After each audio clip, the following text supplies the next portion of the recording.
If your teen is trying hard but still falling behind, the problem might not be effort. It might be the lack of a system. Without a system, students chase urgency. They cram before tests, they highlight every page. They feel overwhelmed and still forget. But with a system, they learn more, stress less, and build real confidence.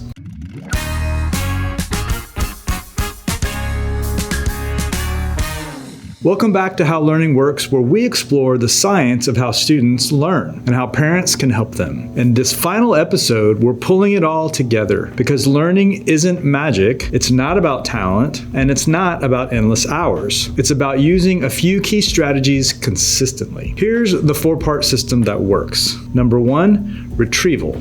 Number 2, spacing.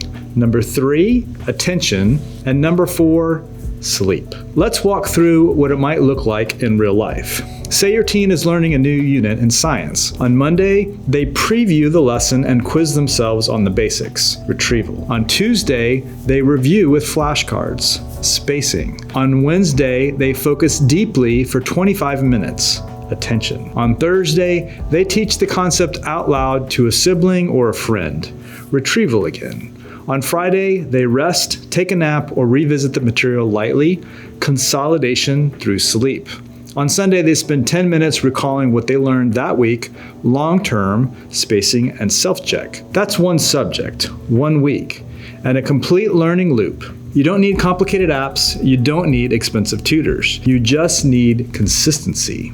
And when students do this across subjects, week after week, they build a system, one they can control, one they can improve, and one that makes learning stick. At the Tenney School, we design our structure to support this kind of learning. Shorter days, personalized learning, flipped classroom. All of it is built around intensity, flexibility, and the science of how students actually learn best. But even outside the classroom, students need habits. And that's where the system comes in. A system is what your child falls back on when motivation runs out. It makes effort automatic. It reduces decision fatigue, and it creates real ownership. Here are 4 ways parents can help without hovering. Number 1, make it visible. Help your teen build a weekly learning rhythm on paper, on a whiteboard, or a simple notebook. Number 2, start small.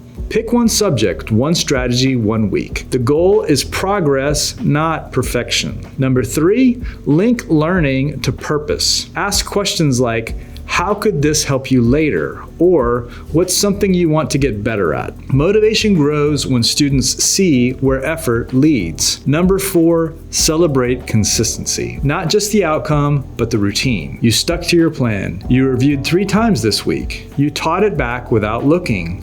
These wins matter. They build identity. Let's take a moment to review what we've covered in this series. Episode 1, why struggle is a good sign and what desirable difficulty means. Episode 2, why rereading doesn't work and how retrieval builds memory. Episode 3, how spacing helps information stick. Episode 4, why memory is reconstructive and why recall strengthens it. Episode 5, how attention drives learning and how to protect it. Episode 6, why sleep isn't rest, it's consolidation. Episode 7, why mindset matters and how motivation grows from identity. And today, how to pull it all together in a system that works. That's the framework. That's the path. But you don't have to do it all at once. Pick one subject, one strategy, 1 week, and build from there. This series isn't about working harder, it's about working smarter over time. Because when students stop chasing effort and start building systems, they learn more, they stress less,